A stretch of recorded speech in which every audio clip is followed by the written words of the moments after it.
Namaste, welcome everyone to this time together. What are we calling tonight?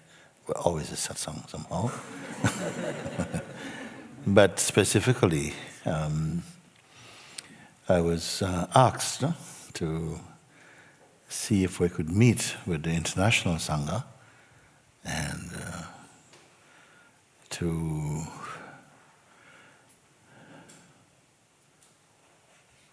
really receive some guidance as to how is the best way to bring the Sangha in the different countries to strengthen them, to introduce them more deeply into these pointings, and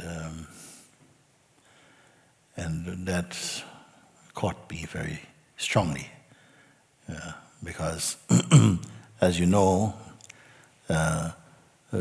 beings from all over the world have come to the satsangs.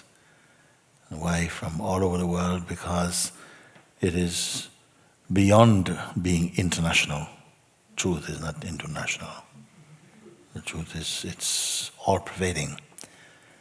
But the proof of its simplicity is that beings that are raised in with different culture, different cultural ways of thinking and so on, different mindsets, different religions even, different spiritual disciplines and different pathways, find a common voice that speaks to each one, beyond categorizations and also beyond dogma. And because of this, no one should find it a strain to understand and to comprehend directly in the heart what is being pointed. In fact, for my own self, in my own case, I didn't get it. No. It quietly seeped in. A few bangs took place, but it quietly opened up and seeped in somehow, or seeped up, if you want to call it like that, where the obviousness of what is being pointed became obvious, consciously obvious. Such is the nature of the simplicity, and so much it really exposes that it is through our own egoic culture, I see, that we have moved away from the simplicity of life, and not life in its merely phenomenal expression, but to not to say, to understand who you are. Of course it implies that before that there was misunderstanding, there's ignorance and all of this. This is why we are searching. If we're in our natural state, you're not searching, isn't it? If you're already in your natural state, you are not searching. Why would you be searching? You see, if you're searching for something that you feel you don't have, that you have not found, when you found it, the searching, the seeking, all of this stop. Sometimes mind is searching, and it does not want to reach the destination. Because if it reached the destination, no more mind. Not psychological mind, you see. Mind in its natural functioning, or you may say the mind in its primal being. The mind and the self are the same, no difference. Actually, in the truth, there are no differences. But it's very hard for the cultural mind to appreciate or to accept the magnificence of that. And this is why it is so important that they are awakened beings. Because not through books or stories, but by being present and reading a living book, then you can say, yes, it pushes you over the edge. You cannot keep on defending a state of ignorance. It reflects back to you your original being. And there is something inside that is resistant to completeness. Of course, if I ask you, why are you resisting? You'd say, I don't want to resist. Something is resisting. Something seems to be resisting. Something is hesitant. Something is doubting. Something is afraid, you see? And is that something which is afraid you? This you must find out. So where does that all fit in with what I say?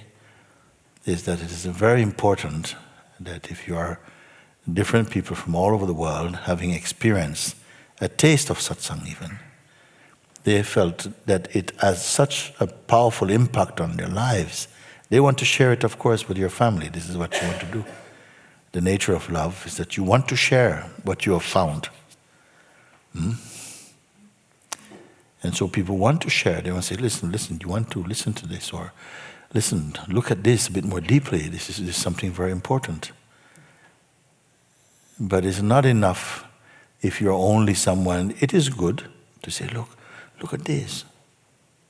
Look, have you watched this video or whatever? This is good. But for me, it is much better also that people look at you and say, what's happened to you? What has happened to you? I knew you before, and now you're so peaceful. What have you done? What are you doing? Please tell me, you see.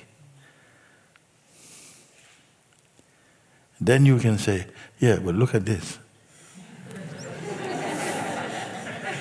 Then they are more convinced, oh, you mean if I look at this, I'll be more like you? Yeah, look, try. What it means is that somehow you can recommend is one thing, but also your very presence may inspire others. This is not theory, it is already happening, and happening with many people who have come to Sahaja. And not only have come, people who have not come to Sahaja and have only experienced satsang via internet also have had tremendous results. They don't say, I have had tremendous results. They say, I'm far more happy than I used to be. I feel so much more light in my life. And my family has grown back together, and all things like this. And whenever I hear this, I want to strengthen it if I can, and to give more space to it. You see, what else is greater in life than to see the people coming back to your natural feelings, your natural emotion, coming back to a place of loving kindness. You know, not to advertise your ego, simply because you cannot help it. So definitely I would love to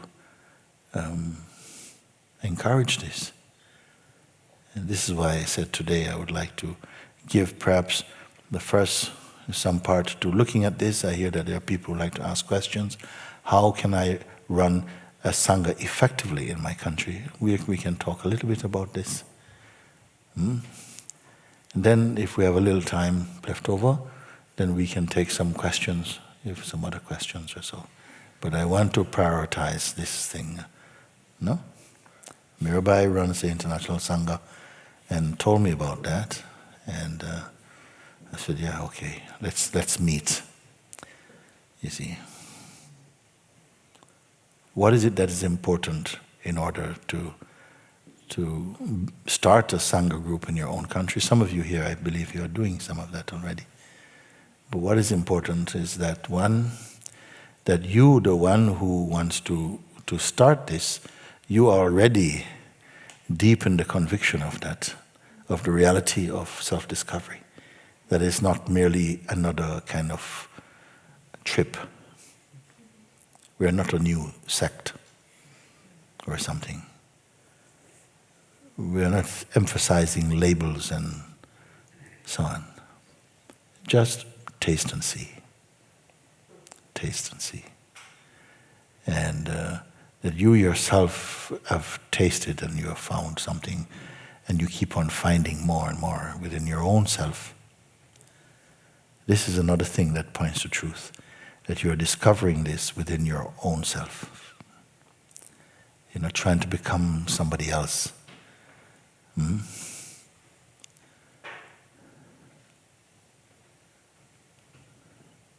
Even the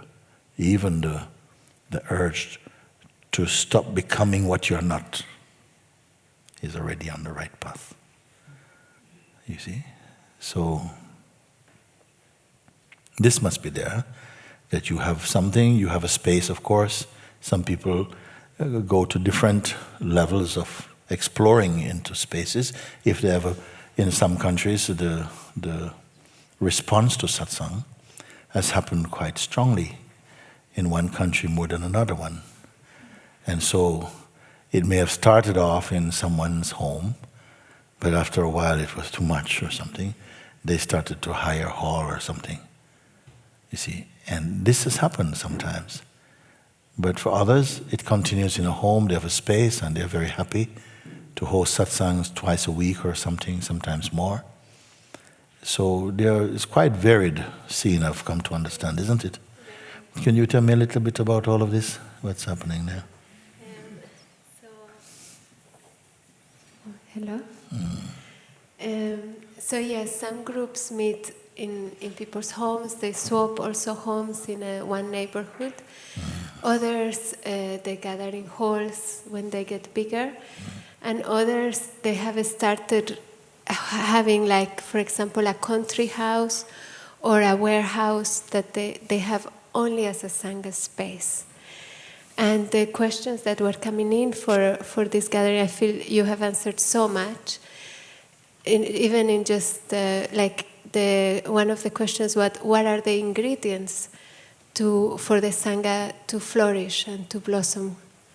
Well, what is helpful, what is necessary, is that if the seeking is authentic, then it must blossom.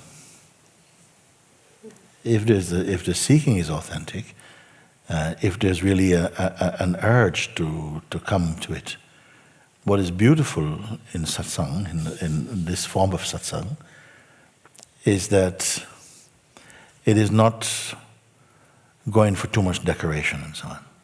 It's straight to the point. And for some people, even that is too direct also. They feel, no, slow down a little bit. I'd like to put some steps in there or something. But for others, they say, no, I've been searching for long enough. Not just looking for another fading experience. I'd like to hit the bullseye now. So I like this type of approach. It's full of life, you see. And so first, if there is even one member inside the group that is burning up, like a meteorite, falling towards the earth, but never touches it. It vanishes before it touches the earth, you see. Then that one is going to set the group on fire. Because people, they want to see somebody, because something inside disbelief, you see. They say, yeah, we're coming, it feels good, but is it true? Is what he's talking about, is it true that somebody can, is the Buddha real? You see, is it possible? One man, I told you, many times I told this story, a boy came from France. He came, Gilda, was that Gilda? Do you know this man? Yes, he came and he was the one I told you. He came and he said, he was a piano player, concert piano player. And he came to see me one time and he said, I'm seeing you meet all these people and the people in the satsang always smiling, but I don't trust them. I don't believe they're really happy. I think they're just pretending to be happy. I've never met anybody happy, he said like this. But somehow I want to talk to you about it. So we had one-to-one. He was the one when we were speaking together. And then we were sitting together. And as he was talking, I asked him at some point, stop for a moment, and tell me, when you said this, who were you speaking as at this point? And he was the one who say, can I have a glass of water? I said, sure, you can have a glass of water. You're going to get a glass of water. He had a glass of water. He sat down. So I said, okay, should we carry on? He says, oh, no, I forgot what we were talking about. I said, no, but you were saying this, and I just ask you who, when you said these words, who were you being when you spoke like that? Something like this. I don't remember the conversation. And then he said, it's a little bit hot in here, Can we open the door? Okay, we open the door, and surely breeze like this is coming in. He said, yes. Okay, good. You want to continue? Yes, like this. And after a few minutes, we're talking again. He says, Mooji, can I go to the toilet? Okay, go down there, you go there. Right? Then, after he came back, he was like this. I said, listen, I think he asked one more thing. I said, listen, enough of this. I don't want to talk anymore about it. I am not, this is not a concentration camp, It's not even a concentrating camp. We are just sitting here. I don't have to do that. You can go. And then he admitted something inside. I feel very restless, he said. I feel very restless. I want to run away. I said, but you must go. Go. Because I just go and watch TV. It's more fun. He said, I want to go. I said, no, but I something want to stay. I said, okay. And we kept on again. I asked him, and somehow, bang, the mind fell away, like it peeled away like ripe banana. Boom. And he came to a very clear space. For the first time in his life, he said, I feel so happy. I feel so happy. So I don't know. I don't know anything at all. But now I feel so happy. You see, what has happened? Is it a spell? Just the mask of identity fell. He could see that when this fell, he was still here, and he's not trapped inside a mask. And this shift in understanding, in perspective, brought about a tremendous change for him. And this change can continue to get more deep, more clear.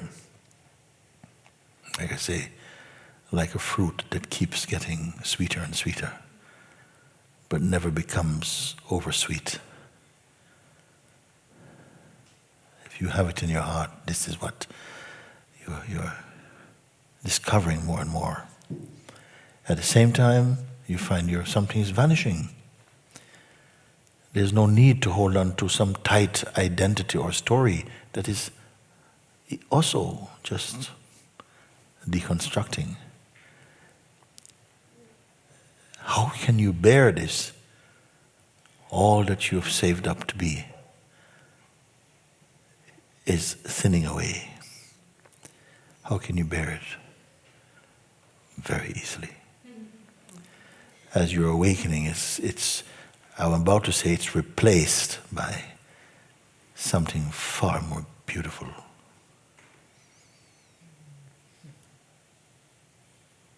And to feel that you can spend all your life without discovering your complete truth,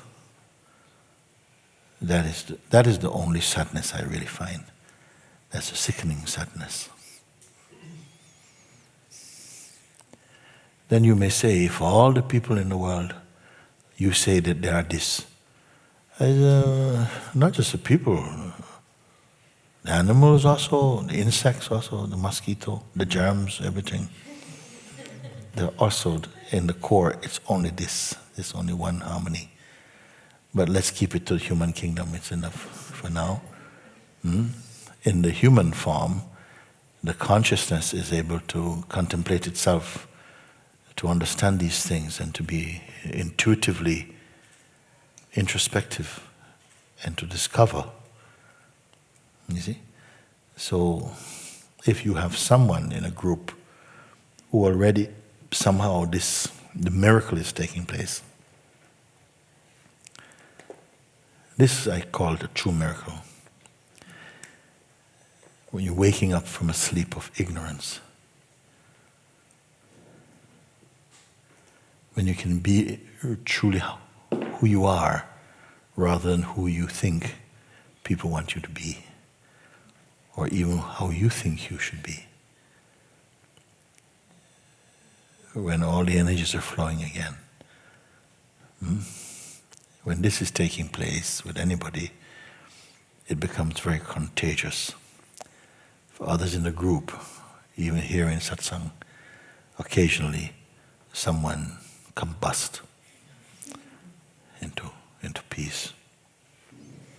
And everybody, oh, I don't know if they are afraid or they are attracted. Sometimes both. But you must be feeling something. If you're in Satsang, you must something already behind the facade of a person. Already there must be a movement there that is totally gracious, totally natural, you see? So that you are experiencing something beyond doubt. Your mind, of course. If it wasn't for the mind, none of this you can experience. The mind is a very important factor. You see?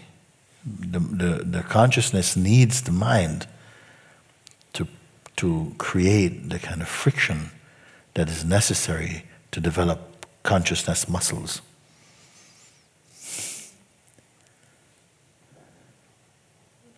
But eventually, it is possible to go beyond all of this. It is not easy. Why it's not easy? Although it's totally natural, because habit, conditioning, we're habituated to think of ourselves the way in which we are at the moment. Not everyone is at the same level. In some, the consciousness has become quite purified, quite light. Even have transcended the habit of functioning at the level of person. For some, they're functioning at the level of consciousness or the sense of presence.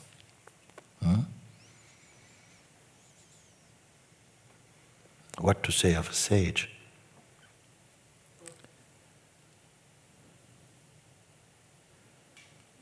It takes a while to outgrow the taste for phenomenality. I don't know if we start to look into the subject, how many of you will be left?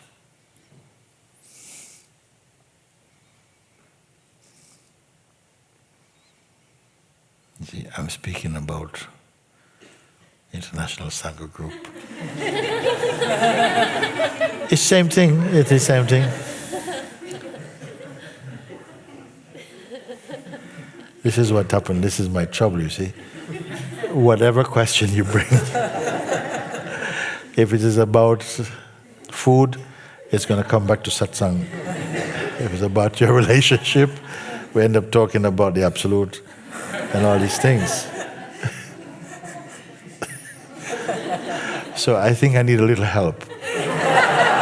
You have to keep me on the subject, because I feel I am on the subject actually. But for specifics, because people are asking about it, please, what to do when this, and so on and so on. And I want to engage in that, but if you leave me on my own,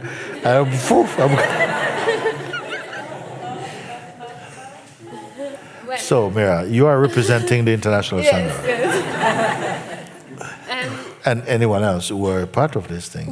I'm receiving some questions online, but I'm wondering if someone who's here now from the International Sangha would like to take this opportunity to ask a question to Guruji. This is what happens. I have something, it's from Israel. Mm-hmm. This is not so much a question as much as it is a prayer. that whatever activity we hold in the Sangha, Yes. it will always be in direct service to Satsang, to be as transparent as possible, so as to always reflect the highest teaching. Yes. This started as a small Sangha. Okay? Started in my bedroom, actually. Isn't it? It is like that. We started. Then another one come, like this. So this is a successful Sangha group, isn't it? Yes.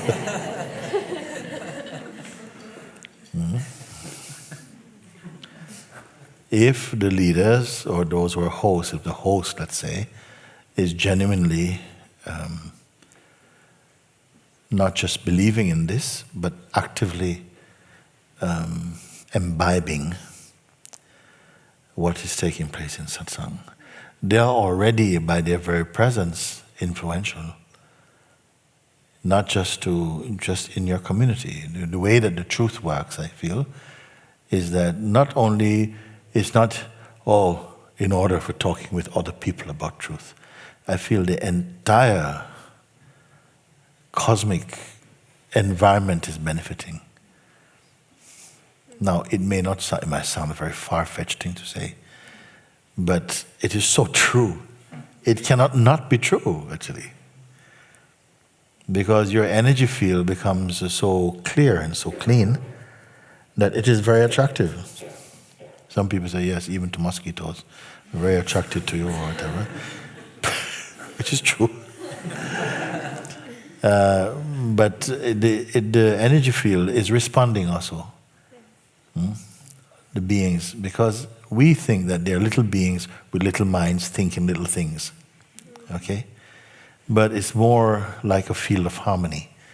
If there's a field of harmony, everything in that harmony field is benefiting from that harmonious center. You're always the center of your world. What does it mean?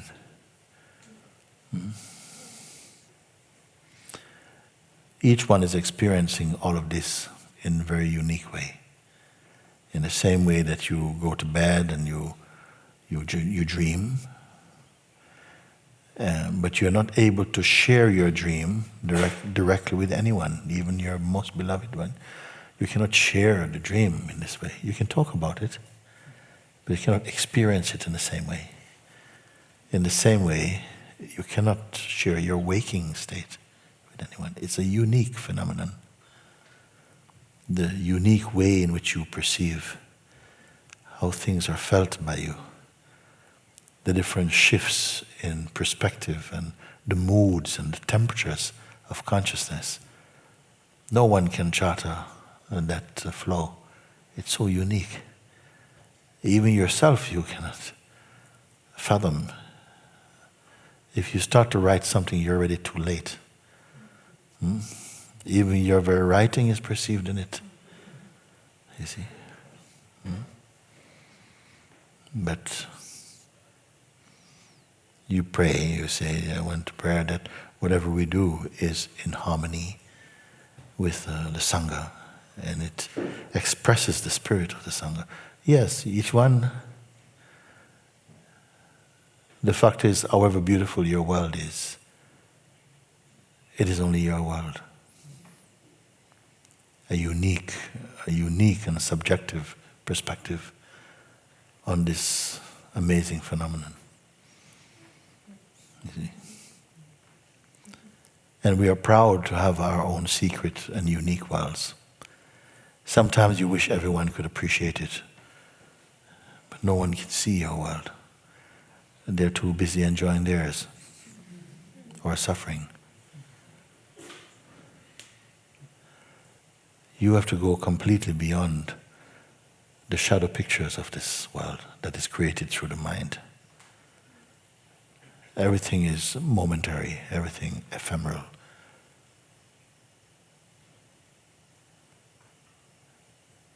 If I ask you, what was your most profound thoughts today?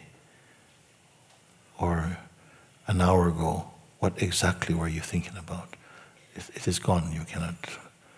You may have an idea, but you cannot recall it. You cannot bring it back to life. Everything is floating by. What is your life then? Apart from the seeds of memory. You see? Memory give you the sense of continuity. So the one who say it must reflect the energy of Sangha, Sangha is not interested in reflecting anyone's private or personal dream. It is always reflecting the pure consciousness. And to absorb the individual current into the universal consciousness. And this is the only way, is returning to your universal original being. Here. So it is a good prayer, like this. You only have to be genuine. You read, someone really listens to satsang, they call a friend, hey, come listen to this. Oh, there's a friend. Oh, maybe not interested, maybe interested. Tomorrow, another time. It's not you. You don't have to go on the street waving a flag. Somebody's going to come knocking at the door, or you're going to receive an email or something, and you're going to meet up, and it will grow. Organically it will come. You will realize after a certain time that you're not the doer of anything at all. It's like the consciousness is happy. It turns its face of grace towards you, and things are just unfolding.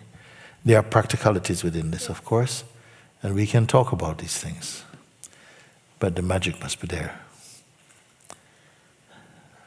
And I very much meet many beings from the Sanghas and hear many questions, and often I find that the Sanghas that I find most alive in you, or something like the beings inside, something is just bursting in you somehow. They don't even think, oh, are we a Sangha? Like they say they gather, but oh, we're just a few people, we gather to watch Satsang. And often where we get most questions, often very practical, is where maybe more mind energy is there, like trying to work out how to be something. Yeah, this is always trouble. Even here it is trouble. In all of spirituality, this trouble comes. The mind. The mind has strong tendencies. It wants to do things a certain way. And sometimes if it is strong, even things that I speak, however simple it is, it will convert it into a complexity. And this trouble comes all the time.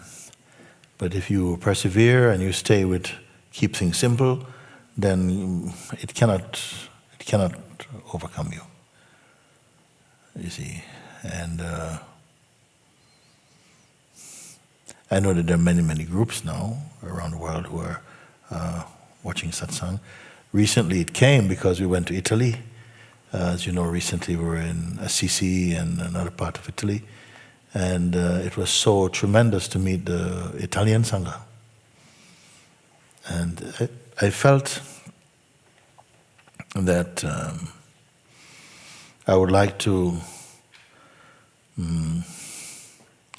look together at arranging some satsangs here in Mantisaja for the different groups. Maybe a group from Romania one time can come together. Another one can come from Israel. They want to come together. Even if it's a small group, I don't mind. But then what you will take back with you will invigorate the energy in your country. And I feel this is so important. You see, if you are too much distance, but when you're there, even we went to one house in Italy, in Assisi, and it was so beautiful that the host, she's saying that I'm closing my eyes. I want to come here. I want to come have satsang. I miss everybody now because it was so beautiful, so much in the heart. You see, a sangha must grow. It must be rich. It cannot just be, in the head. No sangha can live in the head. You see, and if you bring that that power, that light that you discover within yourself. You bring it home in your country. My gosh, it is so good. I had one silly fantasy that in every country, every government should sponsor 400 or 500 people from their own country to go to satsang. Can you imagine? They send them as many as they want, depending upon the size of the country. Go to satsang. There's 6 months in satsang. We'll take care of all your things. Because when you come back, you will enrich our country in the true way. And the Sanghas are already doing this. Like the Bucharest Sangha, many members are here. They collected donations. Somebody's coming in October. Yeah. Just because they put together these funds and put all the names in a hat to bring someone here. This is very good. This is very good. We were in Rishikesh, and one person wrote and say, when I came back, because I came here, I don't remember which country they come, very difficult to come to India. When I went back to my country, the people were touching my feet, and I said, I was very uncomfortable. So they say, I said, why are you doing this, And they say, because you went there, and you had satsang there. You see, and we want to look at you. You are our inspiration, you see. So that faith, that urge is there. That hunger is there, you see. Yes. And even to know that these eyes have set eyes on you, and in your eyes somehow is such a powerful knowing inside. And that we can, somehow the prayer is always here, that we embody you fully in that way, so that your light just, because our lives are just so, I don't know what the word is. One. One is good. It is a marvelous oneness because it allows the unique expression that each life must express inside the oneness of being. This is the beauty. Each one brings their own sweetness, but it is inside the field of harmony. You have more question there? Yes, this is a practical question. So in Budapest, they're holding both retreats, both Sahaja retreats, and in very different ways. So the first one, only those who already took part in a retreat with Guruji personally or have experience in being in silent retreats can come. They feel it's going to be powerful 10 days. And they will be following the full retreat guidelines at Monte Sahaja. So they will stay in complete silence for the entire duration of the program. This is good. This is good. Because I first heard about this some years ago. The people were watching, participating with the online retreat, and they were having a retreat at home, you see? And they were doing everything the same. Living with husband and children, no speaking. Very difficult, huh? Okay? Just, and at first, of course, it feels like a novelty, but gradually you get into it and it's so delicious. Huh? And they were following as much as they could to keep the ambient, the atmosphere of a real retreat going in their home. They went out before and they got big shopping. Says, okay, for 10 days we're not going to go shopping. You see? And they buy big shopping and so on. And then they make sure everything is there. They don't have to leave the house. They write and tell their family, please don't call. We're in retreat. That is a tremendous thing, isn't it? Yes. And then also they say that they feel it's a close retreat, it's in a remote place, so they didn't feel they were ready to handle unexpected reactions. So they felt that they wanted people who were strong in themselves, that had already been to a retreat, maybe had already had some reactions. Yes. So that they wouldn't be left handling something that they cannot take care of as a team. Yes. We have it. No? We try ourselves also to say, if you have had these kind of reactions before or have this background of, we suggest that you don't, because it is very intense, but beautifully intense. But if you have strong egoic things inside, it's going to erupt. It's going to come. And sometimes you have to be somehow able to still observe that. If you're not able to observe it and you simply only identify, it's not going to be very good. If you are able to respond, because you must be able to respond to my voice, even in the darkest moment. I'll tell you, but you are watching the darkness. You're watching the darkness. That's not you. Yes. You must be able to follow the voice. If you cannot follow it, then some trouble comes. It's okay. Just that then it becomes, if the egoic conditioning is so deep, then it draws tremendous energy from everyone else. It means that in your life, you are like sucking energy from everyone. You see? When the people see you, they want to get away because it's just all energy. You're going to empty their energies like that. So sometimes these things come up in satsang. And yes, we have to deal with this also.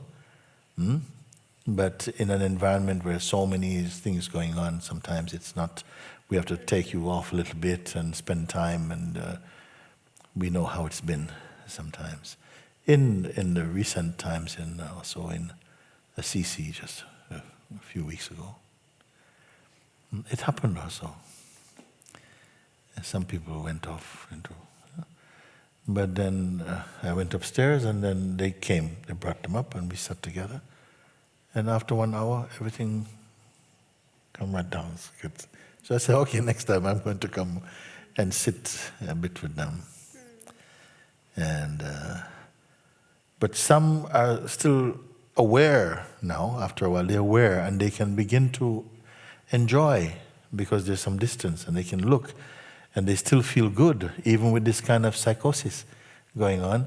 They're still, yes, it feels good. I'm watching, they want to, then the energy change is not so sucking. It becomes stabilized more like that. But I understand what they're saying, because if you don't have people who have some experience with these things, then it's going to be very draining. People don't know what to do. You run off into the bush and stuff like that. And that's why we came to the bush, actually. People laughing, screaming, crying, all this thing. And it's nothing. In a way, it's nothing. But if you believe it is something, it becomes not a good something. So they're approaching it very sensibly. And the second retreat will not be in the countryside, it will be in the city. And they have it's open to all who will come to the welcome and orientation gathering, and then to at least 5 of the satsang sessions. So you don't have to be there for the whole duration of the retreat. And they will be in silence guidelines during the gatherings, but not all day in their daily lives, or just when there is satsang. Yeah, okay. That's the second way, and they have this too. We usually call that a satsang intensive. So people come, we sit in satsang. After, when the formal sessions are finished, they go home or they go eat in the towns and stuff, and sometimes they, like this. Some don't feel to do that. Some people, even though they may have booked in to do some things, they say, no, I don't want, I want to just be alone. And they go, sleep under a tree or something. Like this, it can happen. But very often the people, they like to feel like, yes, at least I can have a bit of that, a bit of this. He said this. But in the silent retreat, it is very different. Because you really get a chance to go inside and to not really be disturbed by people asking you, how are you finding it? Yeah, it's a bit difficult, isn't it? Sounds a bit abstract. You don't get that, because some people, they don't know how to, then they end up also cooperating. We had one, it happened once at my house that someone had come from Ireland, and they came and we had a one-to-one together, very beautiful. Then it was time to leave. He didn't want to leave. I couldn't get up. So the next appointment had come, and they were overlapping a little bit. Also someone from Ireland.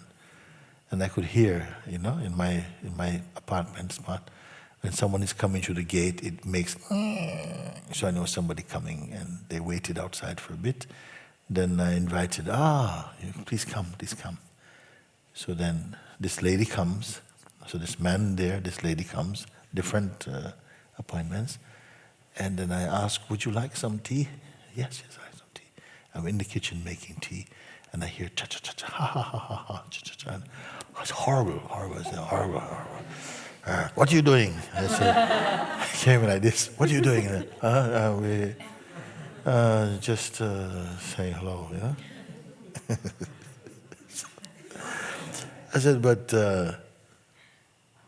it sounds terrible. He said, the man say, actually, I'm just being with you this hour. I felt so deeply silent. I just want to be silent. But when she came in, I recognized her, you see, because we're from the same town. And so she said, hello, how are you? And of course, I said, I'm fine, how are you? And then she said, fancy seeing you here. And I said, fancy seeing you here too. And then I said, what about you? And she says, yes, I was a bit disappointed when I came and I saw somebody else, because I really just wanted just to talk to you. So here you have a conversation where two people are talking, none of them want to talk. Can you imagine? Two people come that don't want to talk to each other, and they're having full conversation. And really? And I said, but why you do then? You could come and just sit down, no? So cultural conditioning is having this conversation, you see. And so the silent retreat really helps in that way. And if you're a strong host, you're good, you're loving, but say, no, we're not going to do this. We just be quiet, and then the people, okay, at largely they listen to that, and they see the benefit of it, So. Very great. And in that note, from New York, New Jersey, is it okay if the gathering is only weekends for the retreat? If the what? The gathering for retreat only... is only weekends. As here in the States, most people work during the week, and it is difficult to get together. And also, is it all right if at times it may only be 2 or 3 beings that can join together? It is fine. In all of New York. 2 or 3 is still something. Huh? 2 or 3 is still something. There's only one Jesus, no? And look how many people live. Also the persuasion, no? So yes, it's fine. Yes, it's fine. It need not be watered down because of that. You can still have 1 or 2 people, and the satsang is tremendous because the spirit is so present, you see. It's not the numbers only. When we have a large number of people participating in satsang, yes, it seems even more intense because many people have never sat with so many human beings and not talk. I mean, especially in the same room and eating and stuff. drinking something and nobody's talking. I mean, for 1 or 2 days, it's a big novelty. But gradually you settle down in it and it's fine. You know?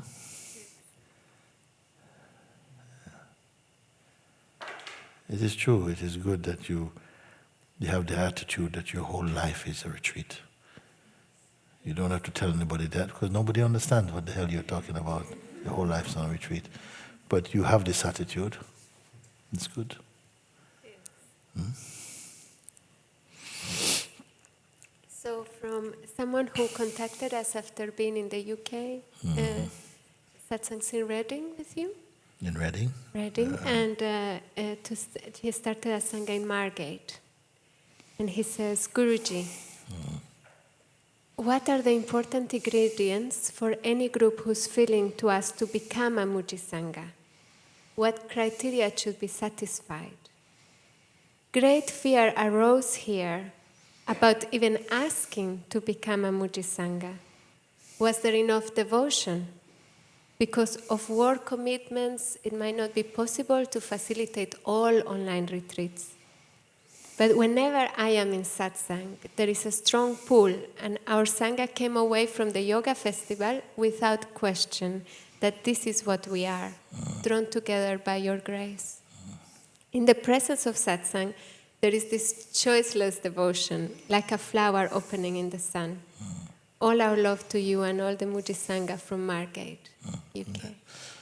Yeah, because we don't want to stress any particular criterion for people. The criterion is that you feel happy and you want to do it. It's enough, isn't it?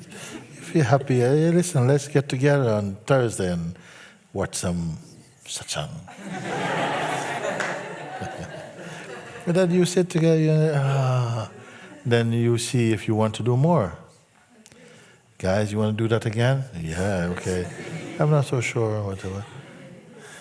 Just simple like that. Out of its own self it will grow. If it is genuine, it will grow.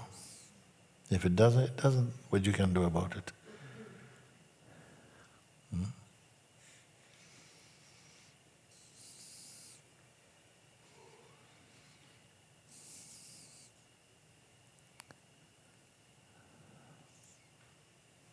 Guruji, Okay. I have another question like this, but I feel somehow you have answered everything already, and also the practicalities seem to just disappear in just being here. I want to tell you something.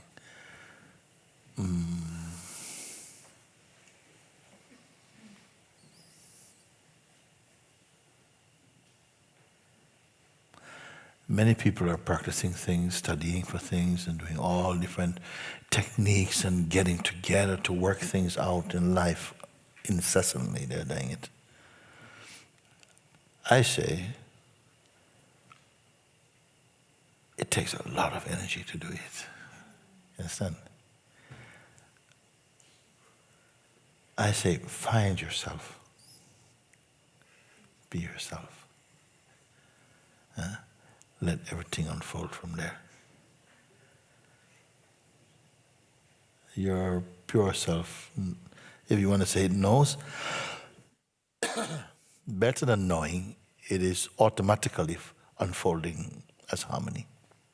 It does not practice harmony, it is harmony. You see? The egoic self, the person self, it doesn't know anything about harmony. Harmony is a concept for them. They ask things like, how do I balance my spiritual life with my daily life?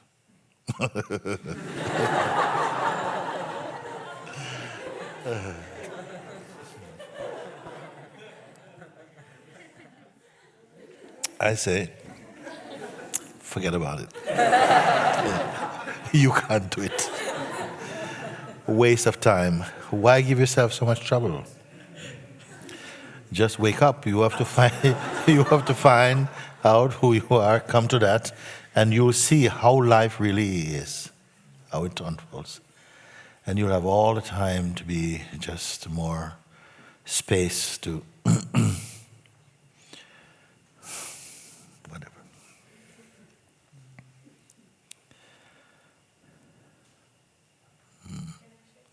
Yes.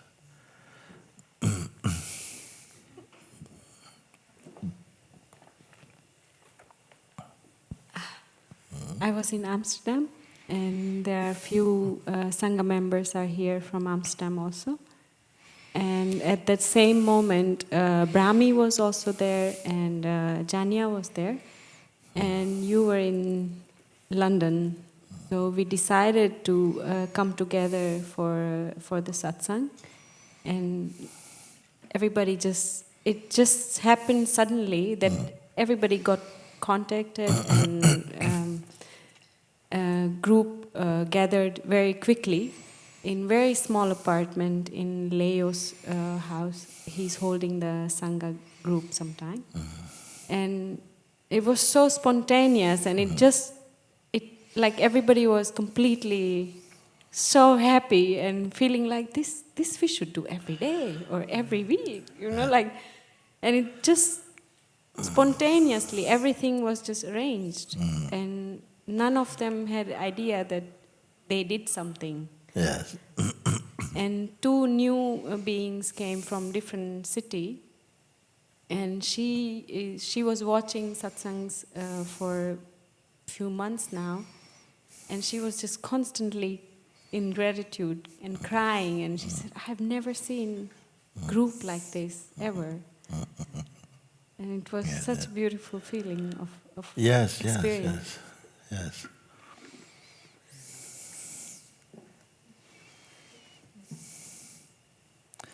Everything has become beautiful when you're beautiful. You find your beauty, and everything becomes beautiful.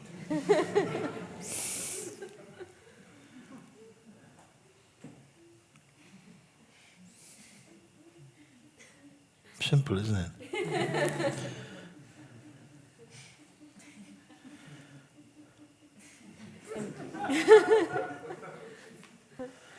Guruji, we didn't also feel like you were far away in London. We were really like you were right there in front of us, and we were right there.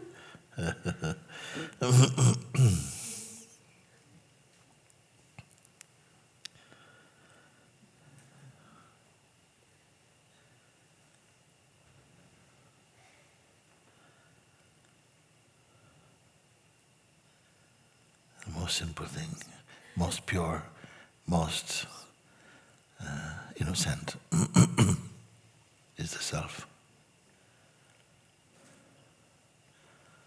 It has no enemies, has no friends also.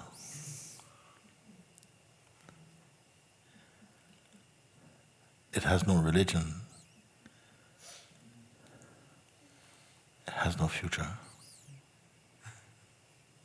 It has no past. It is without belief, without strategy, without sentiment.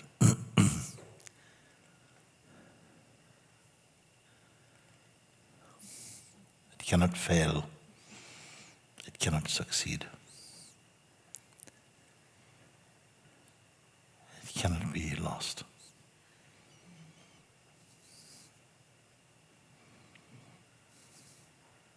It cannot even really be found. It can only be found out.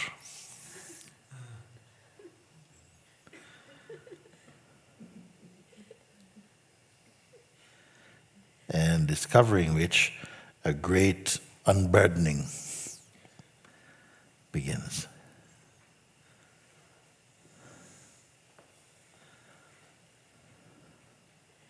Trying so hard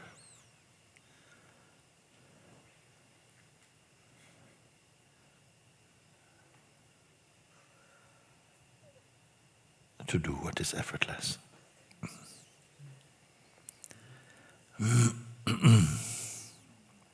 Because we want to achieve it as a person.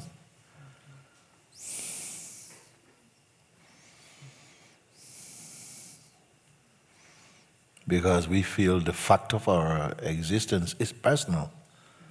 And so the person must achieve it, the person must win it, the person must find it, and the person must get it, and the person must keep it.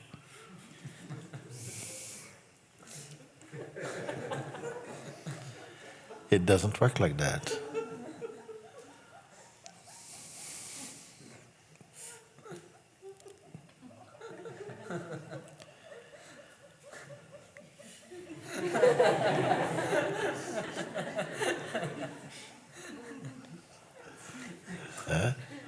Some hand is up there.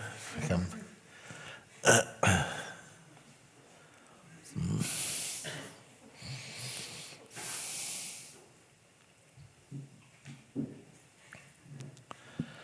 Thanks.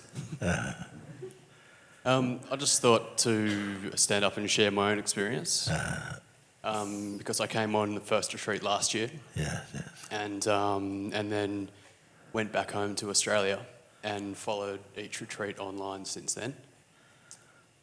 And I had, heard some people saying that, in New York and, I'm busy at work and, I just do the retreats, I just do the satsangs and then I go off into my daily life and whatever. But I actually did, and I had a friend supporting me as well, we did it together, some of them.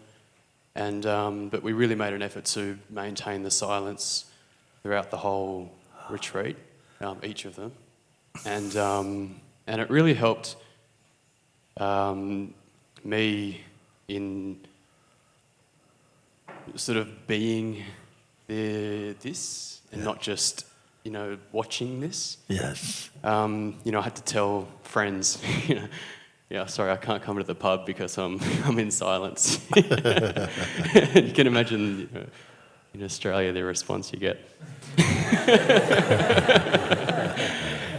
But it made me like I had to have the courage to tell my friends that I'm actually like I mean this. I'm not a day tripper, And then they saw it within me, and then it just became easier after that. Like everyone had a good chuckle here and there, and that's fine. But some dropped away, and others supported. And it just by kind of making this stance that, and there's some other things as well where I just said, no, I'm not talking. We can do what we're doing, but I'm going to stay in silence. And it was intense for some people. Some people kind of didn't like it. Yes. But other people just got it, and they just went, and it gave space for them as well.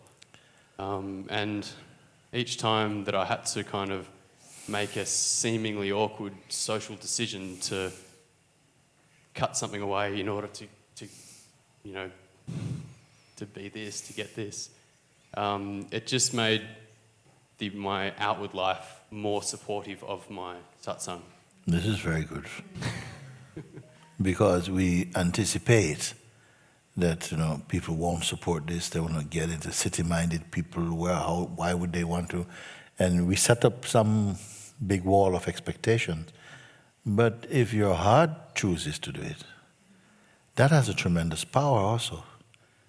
And as you move more with that, then you'll find some wonderful surprises may come, quite unexpected.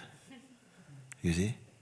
So this is why we say that if you can transcend and recognize the self while you're in the middle of London or Barcelona or New York or something, you pretty much can be anywhere after this. Because there is where so much the senses are calling, and so actually everywhere have their own red buttons. What is, calling you to engage or to feel, well, I can't do this now, I have to do this thing. And later, when the children grow up or when the business come back on its feet or something, then I'll give myself this. It's a compromise you create also. We don't have to be so, you make a start, and from that little start, it grows also. The openings are becoming more obvious for you. The real key factor is that you're going with your heart's conviction, you move with this. And if, as you say, some friends fall away, it is just meant to be like this for now. You may find that some friendships, they dropped off because they were too embarrassed. They don't know how to relate to you. Also, you also maybe don't know how to relate to them also. The love is there, but the quality of interactions really changed. And you may feel in your heart, I don't really want to go and just talk about football or, sort of like those things. I feel to be quiet.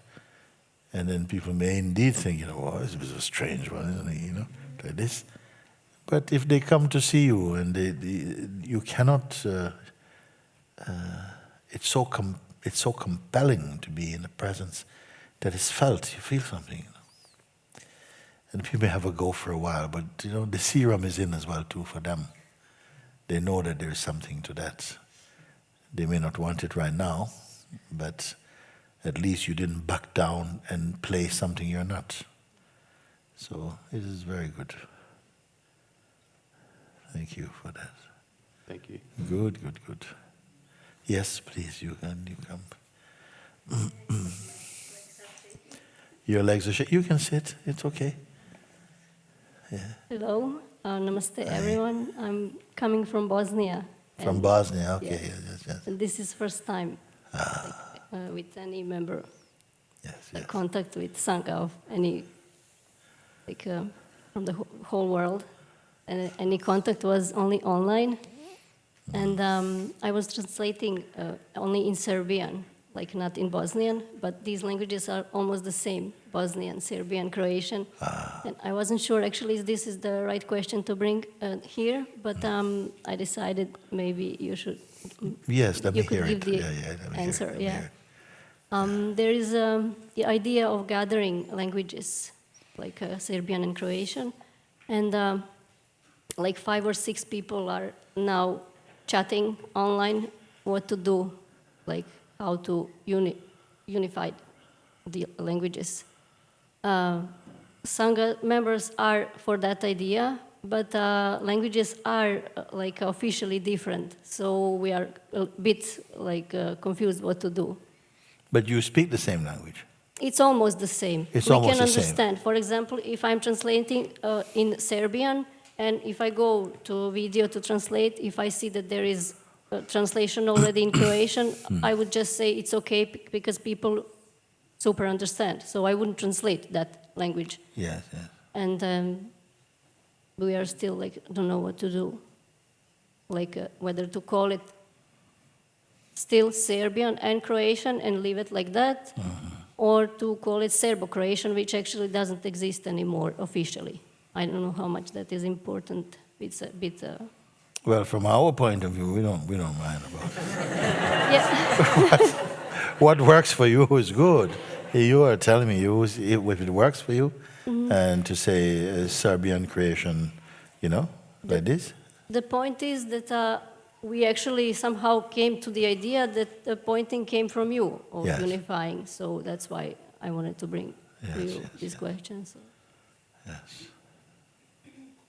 If it's okay to stay like this, then it's much simpler for us. So if we say it's on Serbian, it's Serbian, so we don't translate on Croatian or opposite. But if there is still this insisting on unifying, then it's okay. We can the unifying is a kind of political move to No. What is that? Someone from from a subtitle team suggested, and we heard that is actually idea coming from you. That pointing, something like that. Yes, that's true. No, just the language. I don't know about it. People say all kinds of things. Yes. It has nothing to do with politics. It's just maybe it's easier for someone to follow translations or subtitling or So what would you suggest? What is your suggestion to do what? Anything that you suggest, it's okay with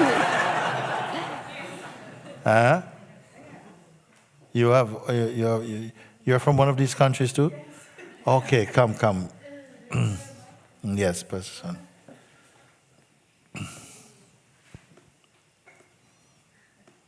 Have two. So, yes, I just want to share my today experience, and actually I wanted to share this before. I don't live in, since Yugoslavia fall apart, I live abroad. But today, exactly, I was in a library and I found the book Writing on Water, translated in Serbian language. I'm from Croatia, but it's the same language now.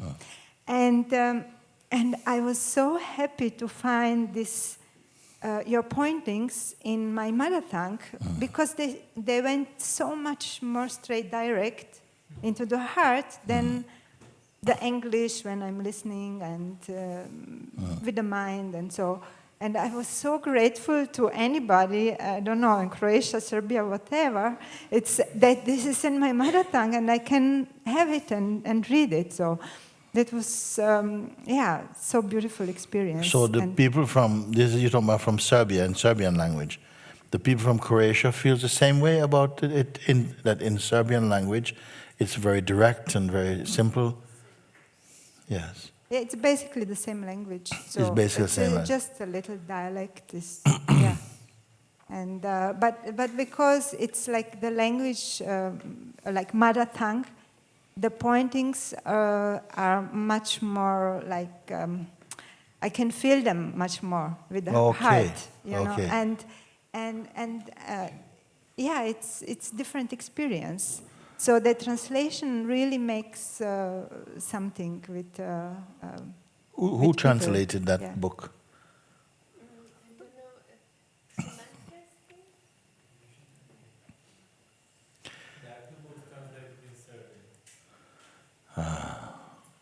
So that's Writing on Water, and which one? Before I Am. Okay. And it happens in a few places. Even Janek is from Czech Republic, no? And they are two different countries now, Czech Republic and Slovakia, I believe. But at some point they were together. So they have like a Facebook group which is Czechoslovakian. So it's, they seem to understand the languages. So the people from Slovakia and Czech Republic get together to share your teachings in this way. It's very good. Huh? Yes, because rather than this one and then another one, this one, it's more fragmented, you know? Yes. I think everybody should just speak English, actually. You know? Sorry, I'm only joking.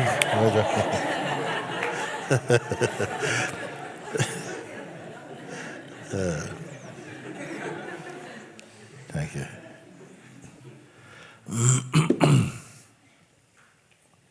Yes, you just mentioned fragmented, following up on Mira's beautiful story in Amsterdam. Myself, I live in Amsterdam, and I know there's a few different sanghas in Amsterdam. And I would feel that it would be much more stronger if we could combine all the sanghas together. So this is what I was saying, that having been to Italy, and the sanghas from Italy came together in one place, we could meet together, it felt so powerful. And after this meeting, it was born inside me the idea, I would like to have more meetings with people from the same Sangha, same country. They could come to Monte Sahaja and we could have like a week together where, you know, of satsang together and translate it into their languages here. It felt very good. So what I wanted to share is that I was alone in Chile. I didn't know about the Sangha.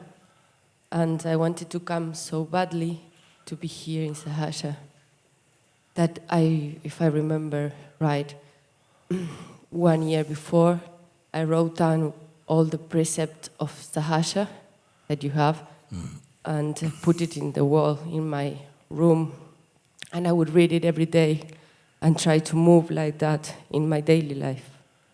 And also, then some shrine appeared, and then pictures, and then your phrases were in my room. And I was alone, but still, I don't know, I'm here now. And I wanted to share this. Maybe there's people that doesn't have a Sangha, but still can move in this way, or I don't know what else to say, Thank but you, I just yeah. wanted to share this. Yes, because people have said, I am the only one that I know of in my own country even. I don't know anybody else. No? She was one of them. And comes in all of Chile. It's just you? Huh? Must be very chilly. And but you came to Satsang, and I saw you in the Satsang in Zimar, and something said, I want to see her like this, you know? And this is how you came here. So we don't know how it is. You have a beautiful attitude. You were alone. There was no one else to share. This is also something very beautiful. There are so many ways in which the harmony pulls you in. Whether you need to go to a group or maybe you're on your own. Many people were spending a lot of time on their own. Myself, one of them, spent a lot of time just sitting, you know? And it is good because your mind may see, but nobody knows I'm here, I'm completely forgotten, I mean, I'm never going to meet, or something. And then everything changes. And this is the miraculousness of it. I want to share that you saved my life. And I would use painting as an excuse to have your satsangs all day and could paint. And really, I wrote this to you. But if you wouldn't be here in this world, I wouldn't like to be here. Because you bring this space for my heart to breathe again. You know? It's going to have to be even more than that. Even more than that. You see. Thank you very much. You are here before this body came even. And to the beauty of the life is that in this form of material consciousness, inside is this miraculous, timeless, perfect, natural being state. And somehow it can seem to be clouded or eclipsed by the superficial appearance of what you may call a person, the personal mode of consciousness. And it seems to me that the whole game of life really is to wake up out of that sleep, which in human years can go on for a long time. Of course, in the allness of things, these human years don't really mean very much. But yet, as you come back into the fullness of yourself, I mean,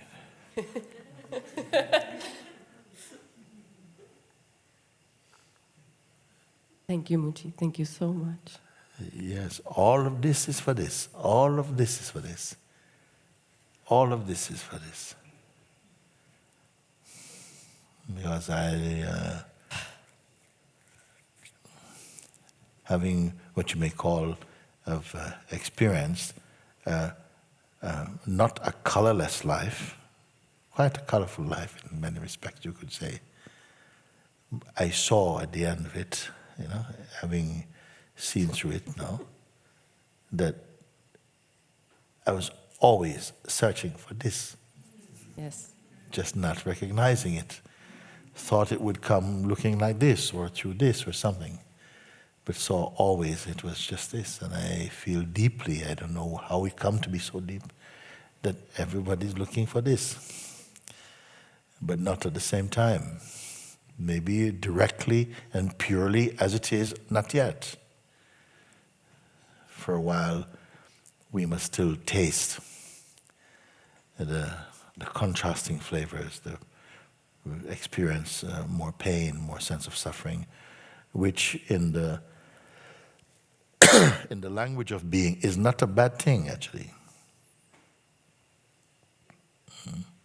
But systematic or routine pain or suffering, this is, I don't know about that. You know,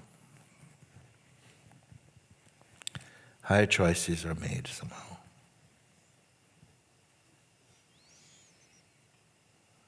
And it is so perfect, the whole system of life, that is catering to the needs spiritually, emotionally, psychologically, physically, of every single being.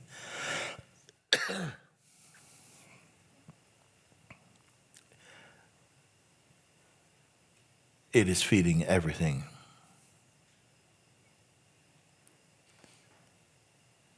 I don't know the right language to put it, but it is feeding everything.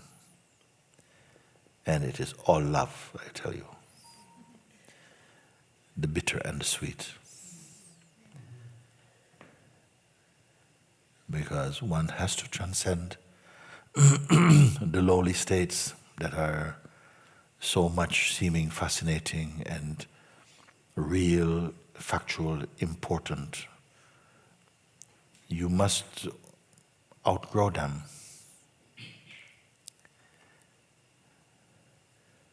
Not because something else is saying, hurry up, hurry up. Hurry. No, the truth is not in a hurry for anything. Our way of perceiving at the localized level of consciousness that we call a person is so distorted.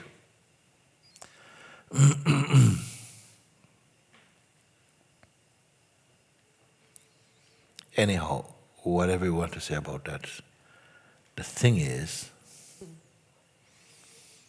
if you're called, even if you don't understand much at the conceptual or philosophical level, that does not matter.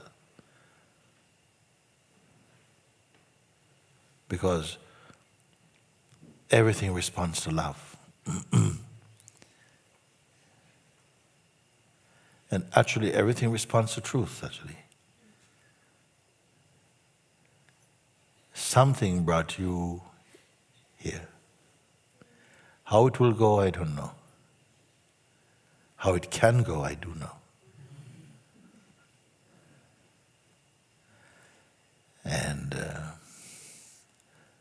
for what I think is really being not offered, but possible, I feel you cannot be in a more right place than you are right now. Yes. And to make use of that time, Yes. Because that is a focus. It's not a blindness. We're not cursing the world, nor holding any cynicism towards life.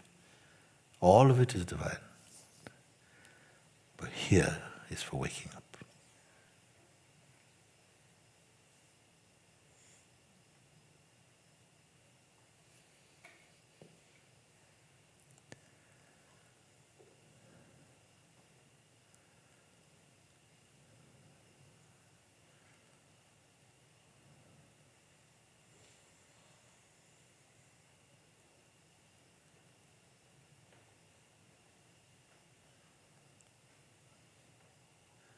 In your natural state, the consciousness is not preserving impressions. It does not need to be preserving impressions, which somehow are creating subtle influences to further create distortions of perception. But you simply come to recognize the ultimate place from where seeing takes place, and the secondary points of seeing, and the extended points of seeing, and the contracted points of seeing. And all that you will recognize. And in recognizing them, they become a mirror to show you who or what remain, in whose presence all this is seen. Both the actual, the factual, the potential, the capacity of things, you may say, are perceived in the most subtle way, effortlessly, in fact. It's already saying too much.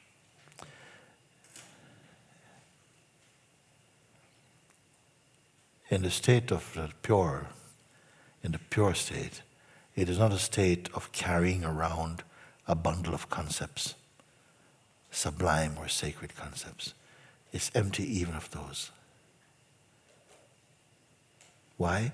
Because it is without need. It does not need them.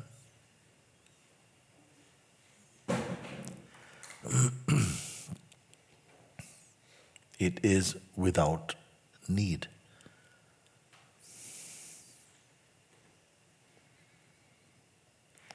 In the personal mode of consciousness, you cannot help being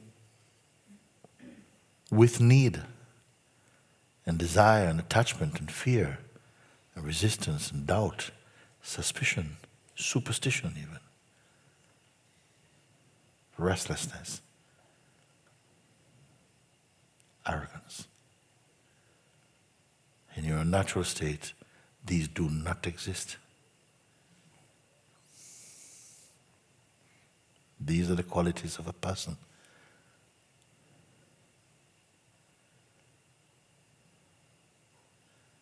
A person is also a mode of consciousness, but it has isolated itself. Yet it cannot truly be isolated. It will only taste the sense of isolation within its own field of experiencing. But in a great consciousness, no such thing can exist. For even the play of disharmony is included in the great harmony. Even the sense of separation is part of the inseparable.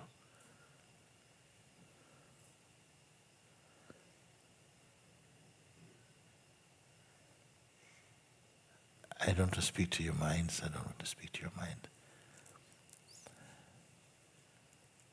I don't trust it, and nor should you. Just enough to turn it inside out, like reversing a glove. Just enough. But not speaking to mind as though it is some real entity, autonomous. It is not. It is just a mode of consciousness that is heavily sedated and at the same time heavily excited. It's a strange mix. And reinforced only by the idea and the strong, the stern belief that we, the consciousness, are personal.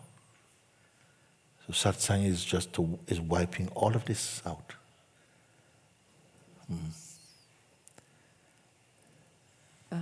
Whatever is gotten control until now. Say? Whatever is gotten in control until now, I want to put it in at your feet. Yes. No more time for that.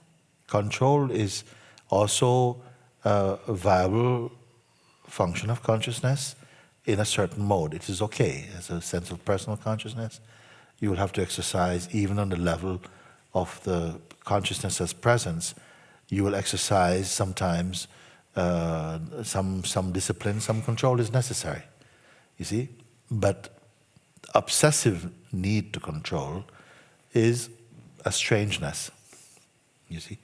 I mean this subtle thing that is sucking energy. Yeah. This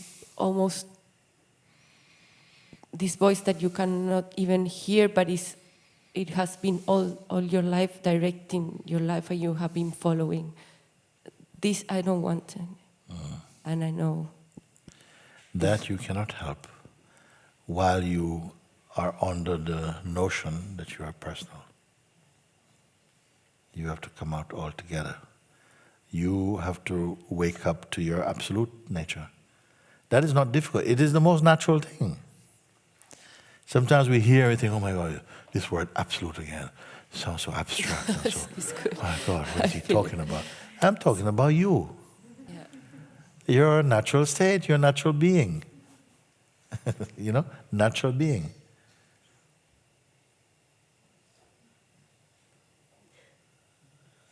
It's not that you're going to end up looking like some kind of android or something, or whatever, Dr. Spock or something. You are just free from the tyranny of the psychological conditioning. Yes. You see?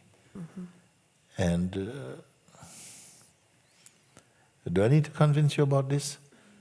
All that needs to happen is that your seeing becomes clear for you. And increasingly, the time you have spent is only for that. We, like some kind of reflex, we go back to the previous position of identity as a person, and we say commonly in satsang things like you're saying. You know, I just don't want all this heavy, you know, these judgments and the fears. And I don't want. Well, who wants it? Nobody wants it.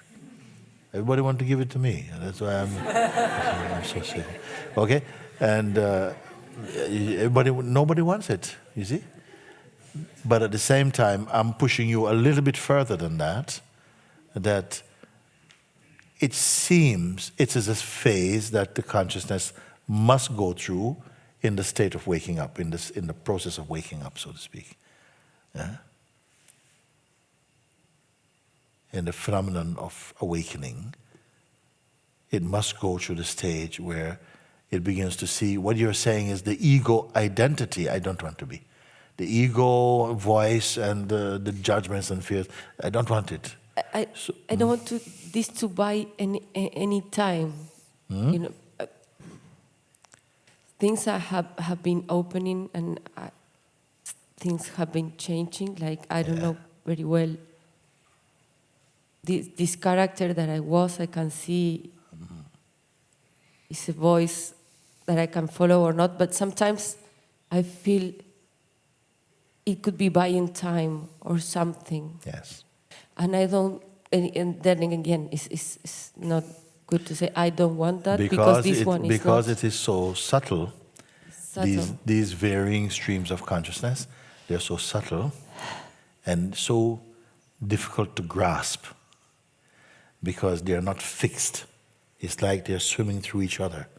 Yeah. They're swimming through each other. So it's not like you have a clear, it stops here and start there. It's like an amoeba. It's always changing shape. You see? And you're trying to nail it down. You see?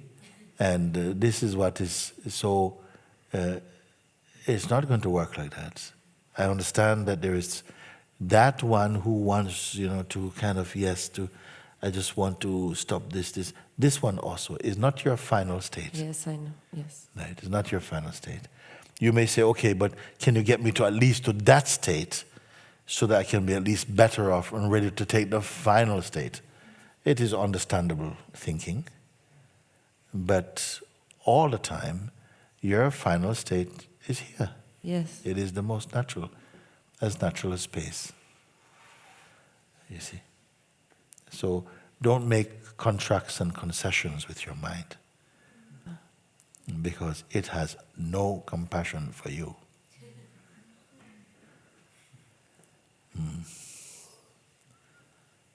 Yeah.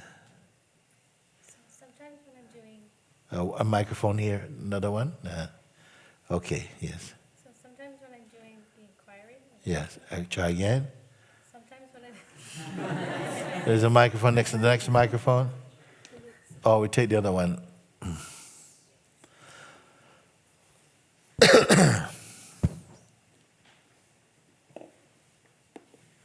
So as you've noticed, we've rolled into part 2, okay?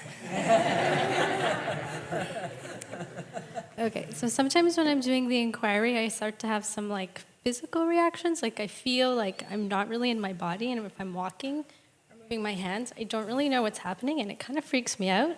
And I kind of feel maybe dizzy a little bit or nauseous. And then I start to wonder, is it just my mind playing tricks on me? But what's kind of happened twice now, where I get to this point where I feel like something is really happening, and then I freak out, and then I kind of go back from the inquiry because I don't really know what's happening, and I guess I'm afraid of losing control or whatever. This is the very common thing. What happened is that, you see, your satsang work is bearing fruit. And what happens is that normally the identification with the body is much stronger. You feel you've never questioned, I am my body, you are one, even though you may have heard differently. But the feeling has been like that. But as the consciousness begins to focus more on its own self, it's as though it kind of loosens up from this strong attachment to the body. And because of that now, it's somehow, the body feels like, oh, it's a bit strange. It's like, I'm watching my body moving and doing things and stuff like this. No? Actually, for some people, it's very pleasant, you know? And for others, it's, whoa, you know, like, what's happening? And freak out. And then it's like, immediately, you're back in. And then something feels, oh, thank you. I'm still here. Don't pinch. Okay, we are good. But don't worry for that. It is just somehow, that sense of separating off is very important. It means that it's signaling a strengthening of your power to discern the difference between yourself and your mind, to also observe the field of the senses and the mind functioning, but not be carried away by them. You become aware of yourself more as a quality of presence, which is not a thing so much, but the vibration is very beautiful. It's a harmonious vibration. It is not in need. It is not in pain. It is not in contact about the past or the future. It is very, very stable. It's the watchtower. It's the place from where the consciousness is observing the world of phenomenality, including your body and your breath, the senses, the mind, the memories, the functioning of intellect and so on, the capacity to create, to visualize, to imagine, to remember, to forget, all these things is watching. And there's a certain distance in it. So this crossing over from this bridge gives rise to this feeling. It's a sort of a change from manual to automatic. The manual meaning that you are moving in your life, doing your thing, to somehow it's kind of happening by itself. And I'm aware. So when I gave the example about the two birds in the tree, I feel it perfectly illustrates those different layers of consciousness. A bird is in a tree building a nest on a branch. It flies off, it comes, builds a nest, building a nest. And I say that this bird building the nest represents our dynamic life, the activities of having a family and making a career and studying and doing your exercises, spiritual or otherwise. That's the activity of your life. But in the same tree, on the branch above, sits another bird, but looks identical to the first bird. But it is only watching. It is not making any nests. It's not flying off. It's not concerned about future or past. It is only observing. And this bird I call the bird of presence. He's not doing. He's observing the first bird's activity, also the atmosphere, the sky, the change, everything is there. But it is not actually a doer of such. It is only observing. And I point that this is also another capacity we have within ourselves to just merely observe. So in the same one body is the activities which we call somebody's doing them, but they're just doing themselves actually. But the belief that there's an individual doer becomes part of the play and the story of that doing. You see? Whereas it's the cosmos that's actually doing it. But it's playing through the notion of a person doing it.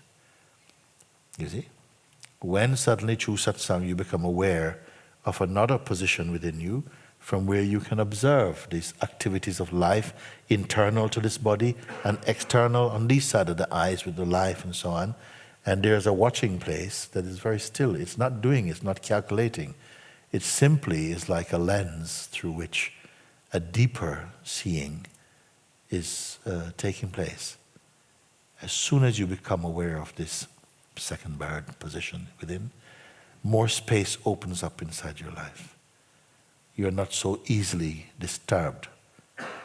You're not easily becoming anxious or something. You see that life is simply unfolding and that all is well. That no single human being can do harm to this world. That everything is in the great harmony.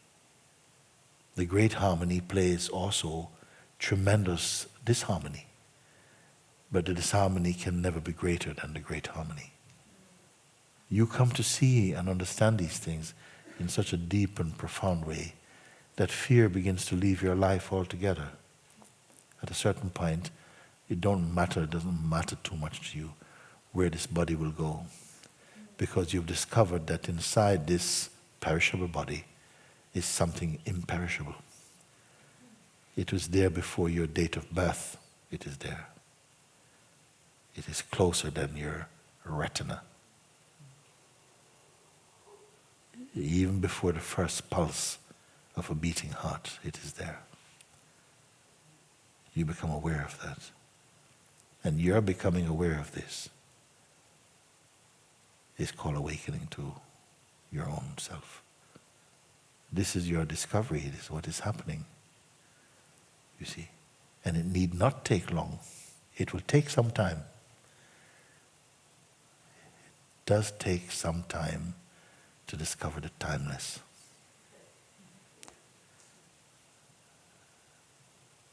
But you are inside the circle of discovery.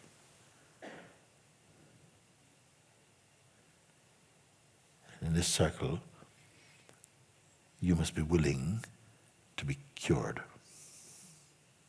Cure means that you don't just remember yourself and forget yourself and alternate between the stages of joy and this kind of state of partiality between feeling completely awake and being caught into the trap of ignorance and suffering.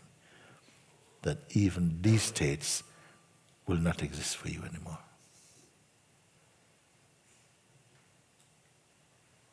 The transient joy, the transient sorrow.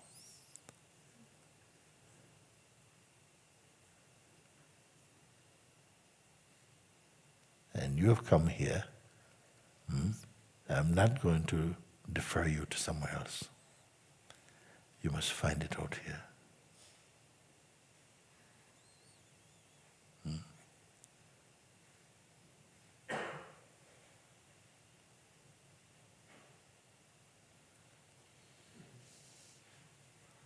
Don't be sitting under the tree waiting for an apple to fall on top of your head.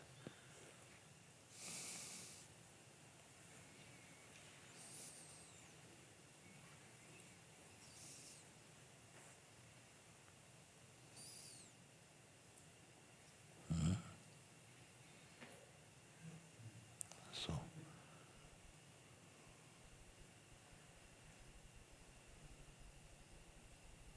we work a lot in our pursuit of transience. We work a lot in order to taste and to have a sense of holding what is by nature impermanent, momentary.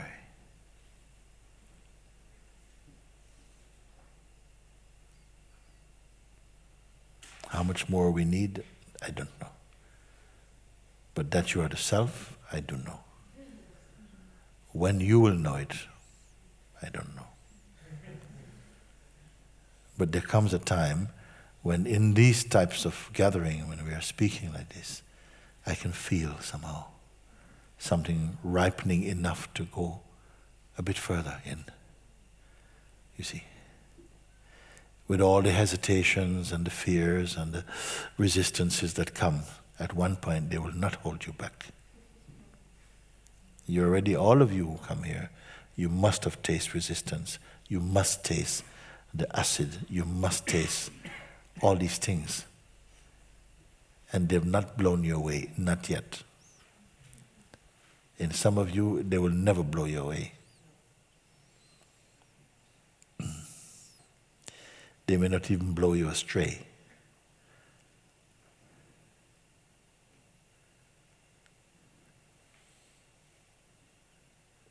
But because of the real possibility of awakening, the fire from the mind will be equally, I cannot say equally, but it will be turned up high. But it need not be stretched out so far. Everything depends upon your earnestness, your openness, your trust also, faith also.